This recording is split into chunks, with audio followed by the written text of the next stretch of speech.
ಸಿಪಿಎಂನ ಮುಖಂಡ ಸೀತಾರಾಮ್ ಯೆಚೂರಿ ಅವರು ಕೊನೆ ಉಸಿರೆಳೆದಿದ್ದಾರೆ ಎನ್ನುವಂತಹ ಮಾಹಿತಿ ಸಿಗ್ತಾ ಇದೆ.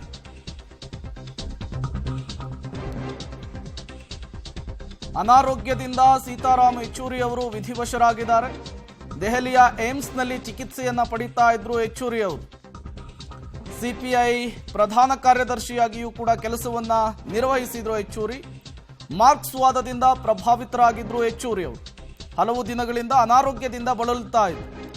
ಇವರು ಸಿಪಿಐ ಪಾಲಿಟ್ ಬ್ಯೂರೋ ಸದಸ್ಯರು ಕೂಡ ಆಗಿದ್ರು. ಸಂಸದರು, ರಾಜ್ಯಸಭಾ ಸದಸ್ಯರಾಗಿಯೂ ಕೂಡ ಸೇವೆಯನ್ನ ಸಲ್ಲಿಸಿದ್ರು. ದೀರ್ಘಕಾಲದಿಂದ ಅನಾರೋಗ್ಯದಿಂದ ಬಳಲುತ್ತಾ ಇದ್ರು ಯೆಚೂರಿ ಅವರು. ಸಿಪಿಐನ ಮುಖಂಡ ಸೀತಾರಾಮ್ ಯೆಚೂರಿ ಅವರು ಕೊನೆ ಉಸಿರನ್ನ ಎಳೆದಿರುವಂಥದ್ದು. ದೀರ್ಘಕಾಲದಿಂದ ಅನಾರೋಗ್ಯದಿಂದ ಬಳಲುತ್ತಾ ಇದ್ರು. ಏಮ್ಸ್ ಆಸ್ಪತ್ರೆಯಲ್ಲಿ ಚಿಕಿತ್ಸೆಯನ್ನು ಕೂಡ ಪಡಿತಾ ಇದ್ರು.